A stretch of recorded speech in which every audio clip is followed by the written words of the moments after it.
Innovation Unplugged from the Alabama Community College System's Innovation Center takes you inside Alabama's workforce development. Join us for enlightening conversations with community leaders and industry experts showcasing experiences, addressing key issues, and celebrating successes in the workforce initiatives across the state. All right, welcome back to another episode of Innovation Unplugged, a podcast courtesy of the Innovation Center and the Alabama Community College System. This is my first time hosting the podcast. I am Matt Heaton. I'm the Career Readiness Manager for the Innovation Center, and today we have maybe our first return guest, Mr. Tony May from the Alabama State Department of Education. Tony, if you will, give us a brief recap of, I know you've introduced yourself once before, but any new roles or anything else you've had come on? Just a couple of things. I think in education, you're constantly given extra hats. But I am currently the work-based learning specialist for the State Department of Education. Just kind of specializing in labor market statistics. Data analysis is kind of the boring titles of my job, but pretty much like to oversee all things work-based learning. And I like to make sure we get a good, clear understanding. Work-based learning is a continuum. A lot of people put it into the box of co-op. So all things work-based learning. So not just co-op, that's a big part of it, but our job shadowing, interviews, pretty much our employability skills. So kind of overseeing all that through the K-12 process.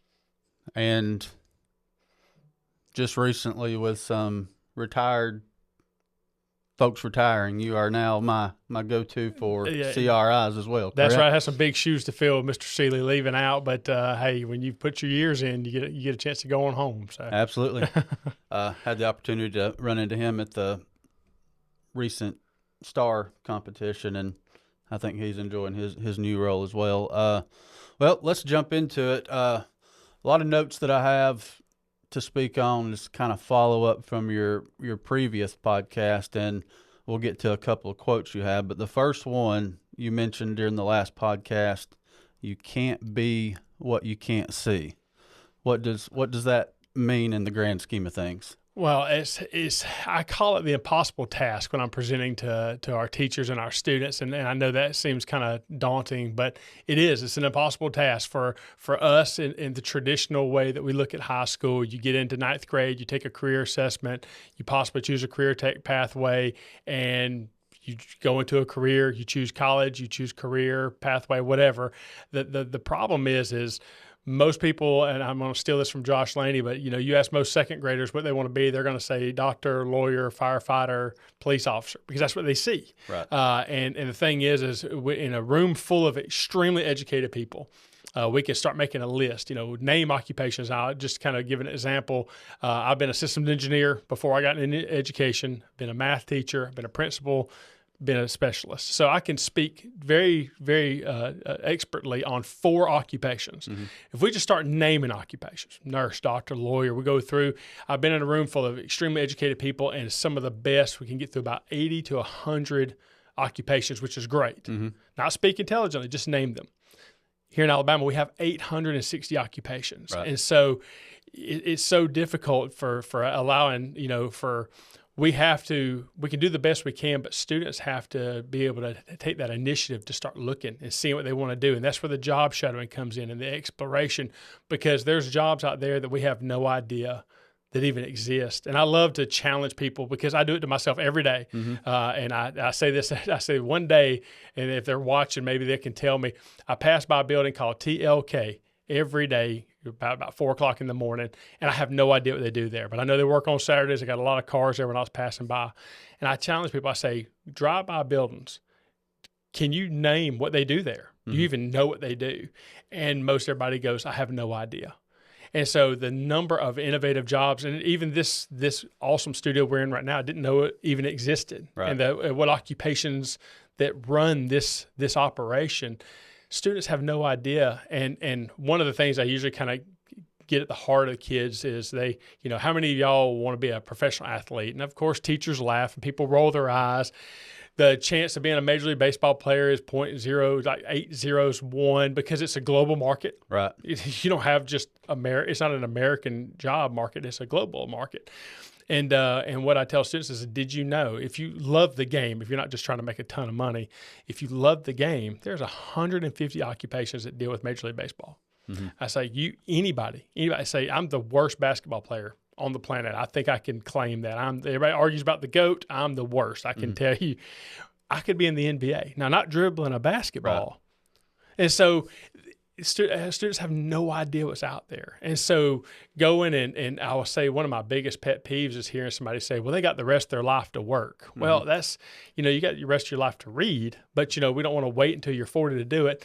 And part of the co-op internship process of putting students out there to work their junior and senior year is, our motto is, I'd rather you get fired at 17 than 27. Let's figure this thing out. Let's figure out what's wrong with the skills and talents that you have. Usually it's employability skills, because you get some statistics in there. 90% of people lose their job because they lacked employability skills. Only 10% lose their job. It's really 11, but I like the nice round number. Lose their job because they couldn't do the job. Because if you're a good employee, most everybody will train you.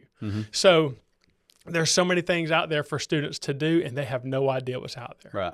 And you talking about that reminds me, years ago, we took a group of juniors and seniors to Atlanta, Georgia, and we were going to tour the Atlanta Braves stadium. All the kids were, we're going to get to meet some baseball players. Like, no, there's probably nobody on this charter bus right now that's going to be a Major League Baseball player, but if you're that interested and have a love for the game, we're going to go explore the other aspects of everything else you don't see on the field. Like, if you enjoy cutting grass, you can make a really good living for a baseball franchise, even AA, AAA. Just make our field look pretty, let the players put on the show, and then all the front office, executive, the computer work that – until, again, like you said, until you can see it, hopefully get that experience to touch it in some way, but to either one, say, yes, I like this, I love it, I want to pursue it, or we have this discussion all the time, I don't. Let's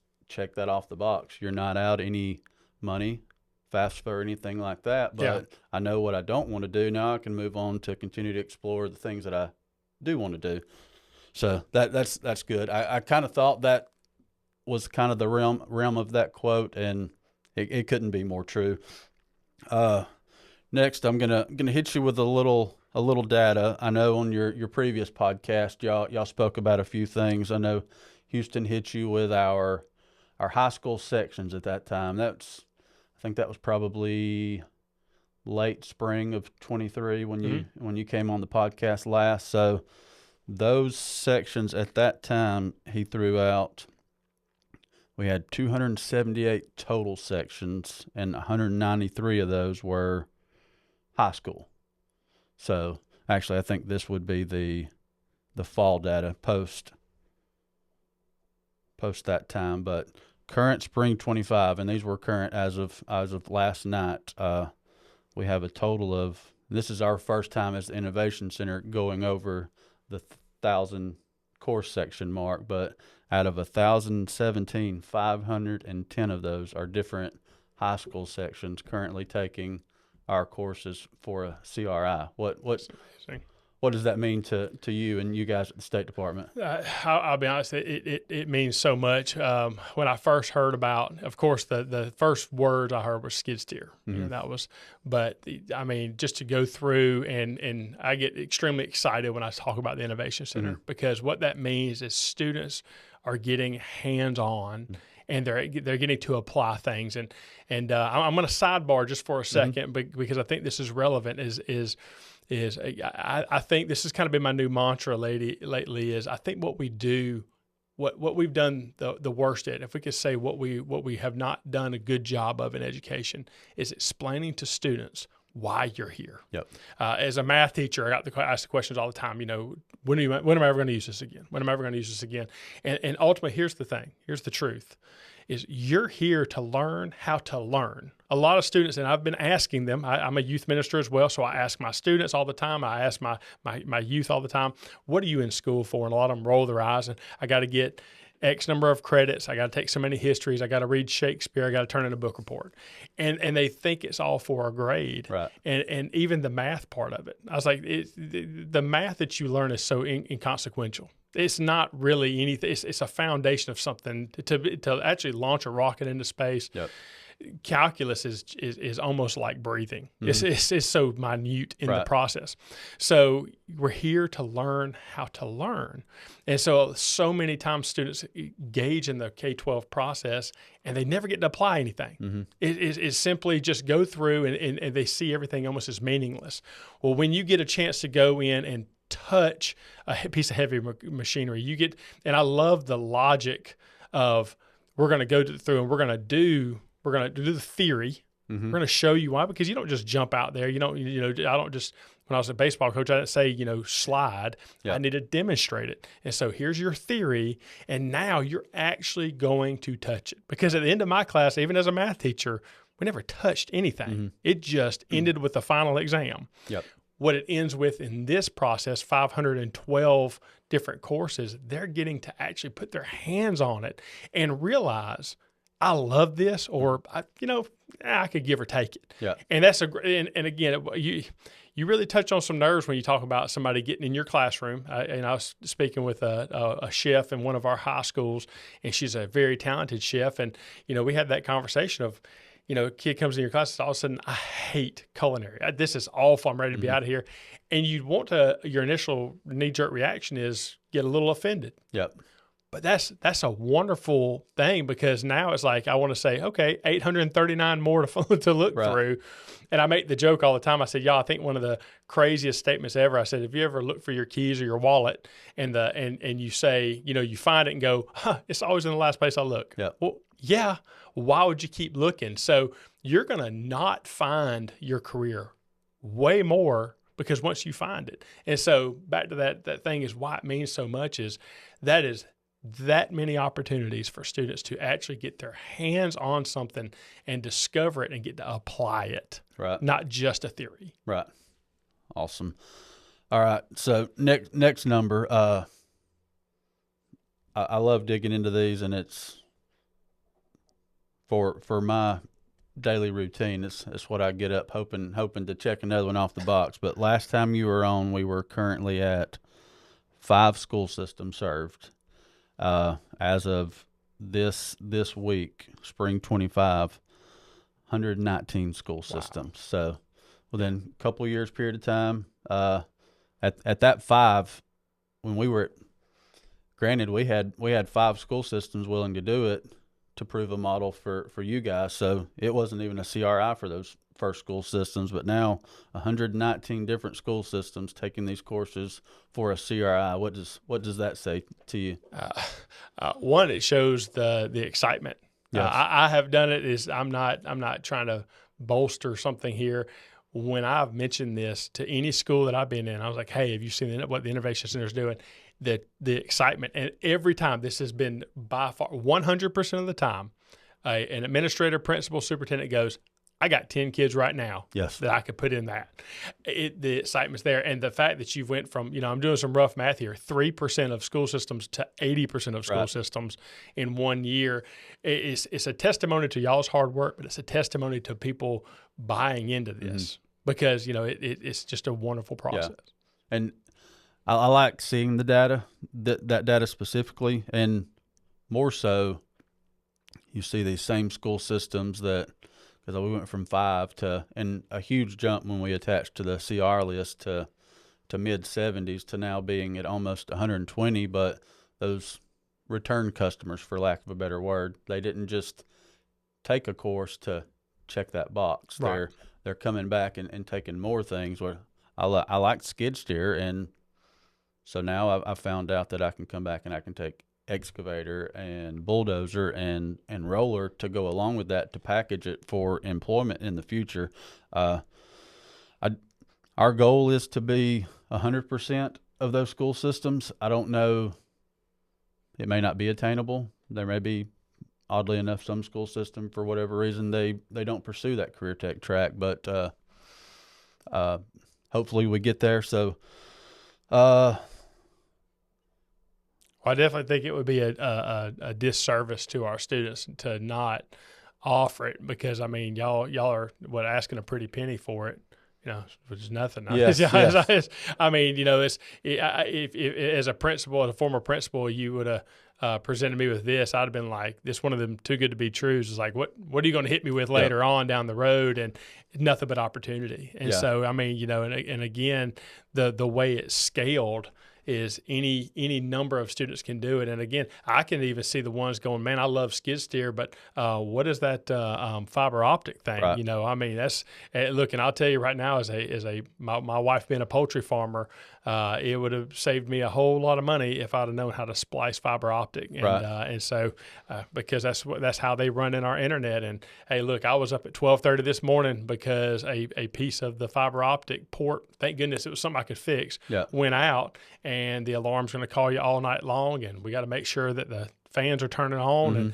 And I mean, so farmers pay a good penny to be able to do that. So what a wonderful asset that you can just equip yourself. To that point, I got a call a couple of weeks ago. One of our southern community colleges, they were talking to their regional career tech folks, directors, had them all in the same room. He said, "Hey, I'm getting tons of calls.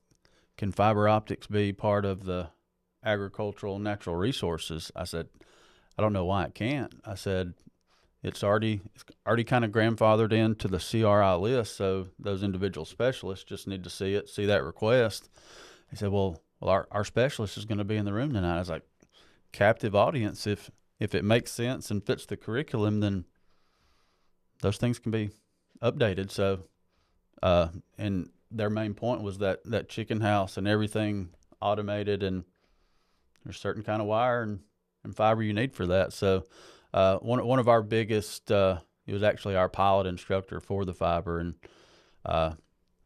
he still helps instruct and kind of tells the kids, he's like, yes, everybody's supposed to call 811 before you dig, but it benefits me when they don't. When they cut through this fiber, every time I click that machine to make one splice, he's like, that's $150 click for me. So a mistake for not calling what you're supposed to do is really what makes your career, but it happens every day. Yeah. Career clusters and programs. I want to say last time you were on, we may have been 4 or 5 different career clusters with just a handful of programs, and program guides for 25-26 have been released, but I don't think an official CRI list will come out until probably summer conference. Right. Yeah. But from digging through the program guides, it looks like, and I know there's some reshuffling of career clusters to match the federal, right. But as of today, I think we're shy of just 2 career clusters. So each year we've almost doubled in the career clusters and programs, and we're appreciative of that. And I imagine y'all are saying yes to the addition request because of the feedback you were getting. What is that like? Well, it's the big thing is listening to business and industry. I think that's the biggest selling point. Is when I first heard of the Innovation Center, it was actually Dr. Kelly called me from LBW, and he goes, "Hey man, if you know business and industry, this has a need for skill development, let us know." Because we want to, and so this wasn't and all, I'm not trying to rip on curriculum specialists and things like that, but this is not a think tank in a room by a textbook committee that are putting this together. This is business and industry going, this is a very specific skill that we extremely need. Right. Can we train up for this? And so, to be able to expand those into the multiple career clusters and whatnot, and again, I don't want to rip on education. We do a lot of great things. We do wonderful things for our students, but we also got to learn, some things we don't do well. And again, one of the other things I don't believe we do well is we don't listen to business and industry. A lot of times we hear what they want to say, they hear what they have to say, we treat them to coffee, we sign a piece of paper, and then we go back to business as usual. And that's we just can't afford to do that. We got to listen to the needs of what business and industry are asking. And so for these to be expanded, what I hear is we got more and more business and industry going, this is a valuable asset, these are what we need. And I'm excited just on the customer service side, because I could spend 15 podcasts talking about employability skills and that development. I've already touched on some of it with 90% of our workforce loses their job because of that. Looking at our participation rate, because a lot of people talk about the unemployment rate. Josh Laney is going to be happy to hear these things, but this is talking about that labor force and unemployment. That's one talking point, but that non-participation rate. We only have for our youth, 16 to 19 years old, we only have 30% of them working in the workforce. That's 70% of our youth that is not out there, and what a time to learn. And so getting them, and of course, when it first came out, and you're going to have somebody who looks at a skid steer and go, I don't even know what a skid steer is, and I'm intimidated by heavy equipment. I'm going to tell you, I'm going to be transparent here. I'm intimidated by large trucks, like buses. I won't drive them. I drive little bitty vehicles. The Ford Maverick is my choice. I just don't like driving big vehicles. They make me nervous. So I could see that. And so being able to expand to multiple clusters going, but I do like that. Oh, I like that. I like that. That's a wonderful asset for K-12. Well, and talked about not liking the bigger machines. We had I believe she was a high school student, and she had signed up for that skid steer, and she got to lab day and then realized how claustrophobic she was. So between the instructors and our staff on site, the instructor's like, you've already done the theory, you've already spent that time with the registration, and you on paper what to do. Like, how can we get around this wall, over the wall, through the wall? And the instructor's like, it's not the same skid steer, but I've got a cabless with no cap top on it back here. We could just roll it out. And so the young lady wound up sitting in it, no top, and then worked up the courage to eventually complete the whole course, and came back and added some extra time to get her hours and competencies checked. But something that,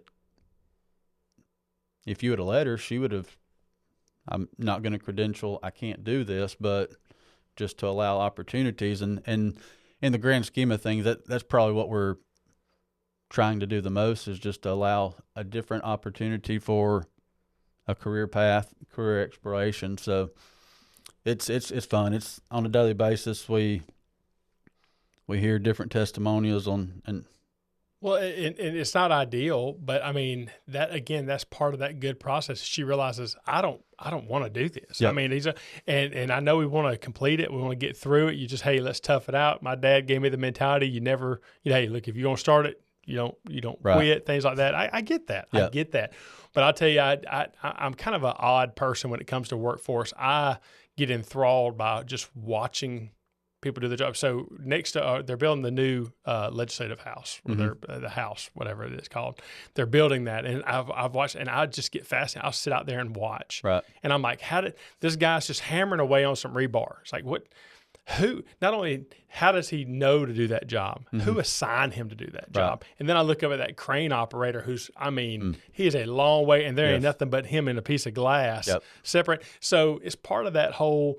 You need to experience, because the girl in theory might have wanted to do skid steer, but realized, and it's like, my wife is brilliant as she is. She went through nursing school, top of her class, had one semester left to go, top of her class, albeit, and one of her patients was 98 years old and passed away. Social, I mean, just mentally, it rattled her. She's like, I can't, and so she had to get out of nursing, and everybody was like, you're crazy. Why would you not? And so there's some things that, man, it's better to explore and learn. And of course, she wishes she would have, known about that before. But there's social emotional things to it as well, and there's so many variables to look at. That's what I love about the hands-on. You're going to get in there and you're going to realize real quick, this is something I want to do, or let me choose something else. And the great thing is y'all have expanded and give that opportunity to look for more opportunities. Yes. The last podcast, 3 years from now, you said you would like to see this 3 years from now touch every career cluster. We're not quite there, but in your mind, what are those gaps? How can we fill those gaps to make that 3-year vision come to fruition? Well, I almost want to say it's an impossible task for you as well, Matt.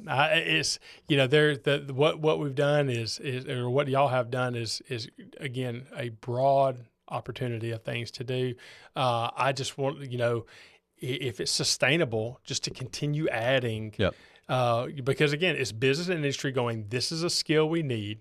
please provide it. And I start thinking about those, the law enforcement, government, stuff like that. But y'all have touched that. Yep. With drones. Yep. That coming out as well. And I just want to share, I was here in Tuscaloosa months ago at the WOW event.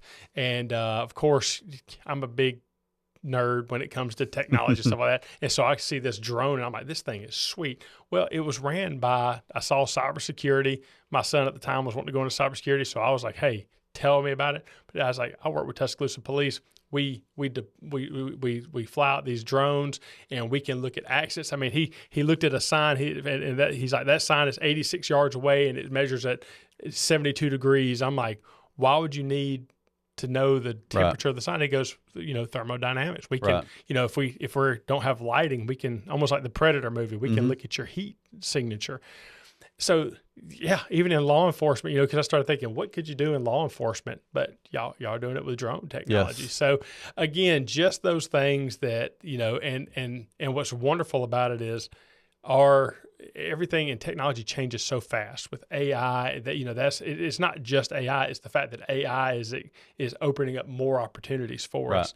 So, continuing that, want to touch every pathway and then just expand on it. I hope the Innovation Center has to hire 100 people to keep it, sustainable. That would be great. And to that point, with our two newest courses that I think there has been a request to try to get those added, but that drone, the different clusters that's going to span to, part of the filming of that course, it was the agricultural drone, and they're not doing a whole lot of that crop dusting plane anymore. It's done with drones. Spoke with one of our colleges the other day, and they were getting some roof quotes, and a human being never climbed up on that roof. They took all the measurements with the drone, and then your law enforcement for bomb squads and whatnot. So, I think the reach on that one, and then the mastering the customer experience.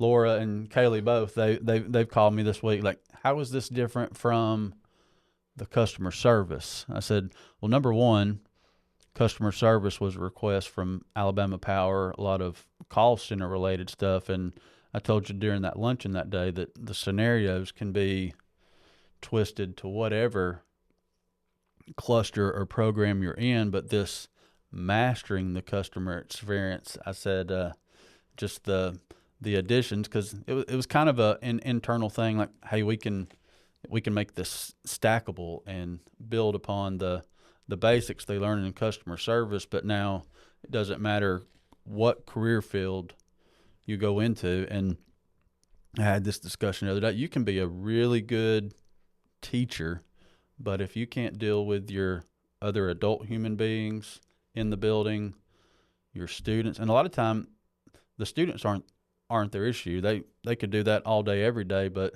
the calls from the parents, those are never the positive calls. So how do you deal with that, with the conflict resolution, and allow that parent to get off the phone?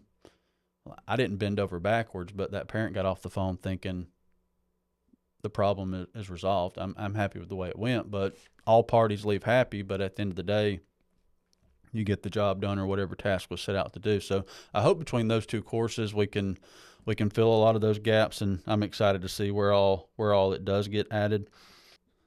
Next thing I've got, it was another quote you mentioned in the last podcast, and I feel like I had an interview one time for a job, and this was a specific question on questioning how much more I was going to pursue a higher degree to look good on paper, and my response was, I don't feel like a piece of paper determines how good of a job I could do for you on a daily basis and for your students. So your quote was, it's not about the degree, it's about the W-2. So the W-2 side, and really how it affects your family. And I mean, your biggest thing is what you're bringing home to your family and the people around you. Tell us about that a little bit more. Well, I'm right there with you. A piece of paper can validate, what content It's, again, we want to continue learning. I've not stopped. I take courses from I won't name it on here because I'm not trying to promote anybody, but I actually take online courses that I pay for outside just so I can continue to learn. We need to continue to learn, and that's what a piece of paper will do. But the thing is the that's a qualifier. It's I say this when I'm presenting on this. I put it this is my Alabama South Alabama way of saying it is, a degree will get you a job. Your work ethic will keep you a job. Absolutely. And so and my favorite example is even talking about teachers. I like to ask a room. I was like, hey, teachers, students, how many of y'all have ever had a bad teacher? And I mean, there's some, there's hands going up, Yes. They don't even mind calling those names well, I tell them, I out. said, Just hang on. when I talk to students, I said, I don't need y'all to look or Yes. name names. Yes. And actually, when I'm around teachers, I said, I don't need y'all to look or name names. Yes. And everybody laughs about it. But what I have noticed too, I say, now, how many of y'all have ever had a great teacher? And the hands go up so much faster. I said, so here's the thing. They had the same degrees. Mm-hmm. They had the same pieces of paper. What set them apart? Yep. And it boils down to their work ethic, their desire to want to go above and beyond, having that ambition, having that empathy, wanting to, they know when today is not a day about, I can look at my students and realize they don't care about math today. Mm-hmm. And I always go back to the example of, I remember when, my firstborn, who was born with a very rare cancer, when she was 12 months old, they had to tell us, and it was on my birthday. I'll never forget. I was working at the distribution center. I was an engineer for the distribution center, and it was an unexpected appointment. I said I didn't go because it wasn't a big, it was supposed to just be a checkup. And that's when they let us know that her arm had to be amputated. And for me, I struggle with that so much as a dad, So, not getting off on that, this is a podcast, but I remember going outside and I was upset. I mean, it had started raining. I punched my truck. I was just upset. Yeah.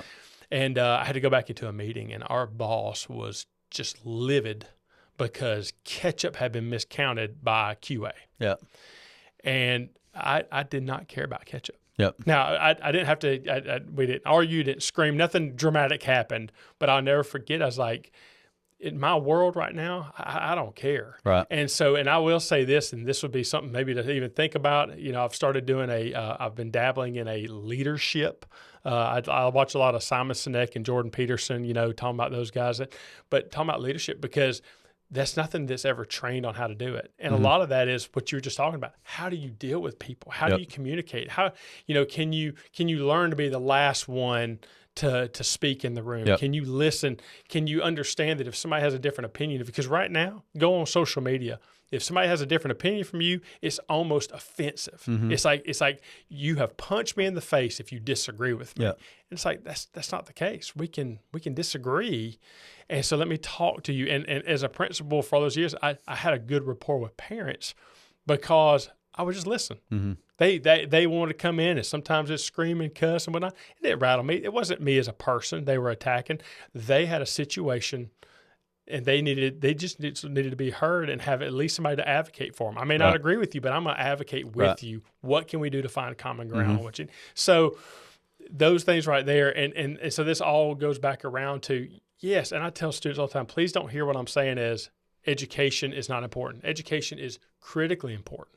Absolutely. You get all the education you can get your hands on because all it does is provide you opportunity. If I would not have had a degree, I didn't need a degree to be the engineer that I was. Believe it or not, for Walmart, they'll move you up without that. I didn't need to have that degree. But if it weren't for the degree, I couldn't have got a teaching job that helped the insurance that I needed. Yep. It gave me an opportunity to do something. And so I'm glad I got it, but that's not what made me successful. Mm-hmm. Yeah, I agree 1,000%. And one of the things that I think in education the whole time between your boss and your colleagues was to the public, we're on the same page. We can always go behind closed doors and hash out whatever disagreement, but at the end of the day, and I try to operate on this basis on a daily basis. If you're doing the right thing for the right reason, there's always going to be somebody that is unhappy. You can't always make everybody happy, but if you're doing the right things for the right reasons and your heart's in the right place, then the rest will take care of itself. That's right. All right, so I know we're getting close to time. Typically, the podcast closes with a question similar to this, but a year, 2 years from now, or hopefully we make this a regular yearly follow-up. So next podcast together, what are we toasting to with the State Department of Education and the Innovation Center? Just the expansion, the continued expansion, to see that numbers grow, and just looking forward to what's coming. What is our next module? What's our next offering that Yes. you're going to have? So I'd love to. I tell you, I almost feel ungrateful by asking for more because we have so Right. much. Well, But I would say, I again, that same closing the gap on all those clusters, and then again, just if what business industry are desiring, let's get out there and get those skills, because these students they believe in it. Yeah. They believe in it. well, and I'm happy to hear you say that, because I question that at times too when I'm going through the list. Like, yes, this makes sense. I think I'm almost positive it's in the curriculum. We've already got 7 or 8 in there, but 9's not terrible. I did have one more question that just joggled my mind, and it's been a kind of a topic in the career readiness world for the Innovation Center. But what are your thoughts on the Skills for Success courses from 9 through 12th grade becoming that digital portfolio? And I'll give you an example for the architecture and construction, the way we've kind of started laying it out. If, as a freshman, they could take that customer service and or mastering the customer experience, and then they're rolling to the 10th grade and they're going to go ahead and take the plumbing, the electrical, and the carpentry. And then by the time they're juniors and seniors, you add that all the heavy equipment bundles to that portfolio. And Houston and I talked the other day, if you're feeling real froggy, add on a Class A or Class B CDL to that long list of items. With that portfolio, when you walk across the stage and decide a 2 or 4 year degree is not for me, I'm ready to go to the workforce. What does that portfolio, what are your thoughts on that portfolio, and how does that look for those high school students graduating? I will say, if I want to be just honest, Mhm. and I don't like this, and we need to change our way of thinking. That's it for, okay, let me just say this. For me, that's probably going to be your most successful graduate in Right. that entire class. Bar none, valedictorian, out the door, that's going to be one of your most successful graduates right there. We got to realize that kind of headline is what is best. I have battled with, we don't want to just send our kids to McDonald's. We want internships and apprenticeships, and those are great things. I mean, again, I'm not knocking on any of those things, but please don't discount the getting in and understanding how to have work ethic and develop, because what they've determined through 25-year study with the University of Minnesota is pretty much it boils down to your work skills or your work ethic comes from home. Right. All right. A disturbing fact is only about the average teenager this day and age only has about 15 minutes a week of meaningful dialogue. Right. Meaningful dialogue. Yep. Not just, hey, how's it going? Let's talk about the game. Meaningful dialogue. Sit down at dinner. And again, we got parents that are working their butt off. They're working 2 and 3 jobs. I get that. I'm not dissing the home. So we got to close that gap. Yep. And we got to, and I know this doesn't look as pretty as, hey, we just gave out $6.5 million in scholarships. Yep. But what we've done is we've just put a human in the workforce who is ready, capable, and no debt. Mm-hmm. I mean, what a wonderful gift. You're talking about a generational wealth. You're going to change that student. Because if you got a student who did this, who didn't have a whole lot because this is free, Right. and went through that, you're now talking about somebody who's got the potential down the road of making six figures or more, having their own company. And honestly, I keep focusing back on that customer service. Yeah. The fact that they have that, and on top of all these trades that they're going to have on top. But again, we don't celebrate that. Right. We celebrate straight A's, perfect attendance. And again, there's nothing wrong with that. But we got to also learn to celebrate these things right here that get glazed over. Mm-hmm. And so that's what I would love to see, is somebody going on that track that you described, being the highlight. I mean, we got a lot of kids right now that are picking up ball hats and they're choosing their colleges and they're going to go play college ball. Yep. I mean, choose your hard hat. Which hard hat are you putting on? I was thinking the same thing. Yes. Well, and I think on a lot of the grand scheme of things, we think close to the same, if not very, very similar to all these thoughts and how it should look, which you always got red tape to get through. But our plan is to hopefully have that laid out portfolio for every career cluster, so they can finish with multiple credentials. And those valedictorians, salutatorians, we talk about all the time. We're always going to need the doctors, the lawyers, the nurses, and things like that. But we need these hands-on skills, because a lot of these folks are 5 to 10 years from being out of the industry, and we need those folks to replace them, because you may start out very entry level, and that's what our courses are for. But within 5 to 10 years, we need you to be that guy or that gal to take this company to the next however many years you choose to be here. Look, and I think we're doing a disservice if we don't talk about putting our doctors and lawyers in that customer service role. I know I'm very fortunate to have 2 extremely bright sons who are looking to go to medical school and physical therapy school. They're just extremely bright. But it's like, hey, y'all gonna work in the chicken houses. Y'all gonna do. We don't like. I know you don't like doing it. I said, but you're gonna develop a work ethic, and you're gonna learn how to work. And over the 7 years that I've watched them grow up in these chicken houses, I've seen the transition, and that's gonna affect their outcomes. And so I think it would be disingenuous to not talk about putting everybody. I don't care who you are in these pathways to some degree, and then even complementing that further is now putting them in those last phases of work-based learning, so they've gone through that whole process and getting a job, and you can go and do this as a career. And I mean, hey, schools I know over, I believe it's Hale County in Georgia, they do a similar process where they learn asphalt placement, and their students redo their parking lots, and they're saving tens of thousands of dollars.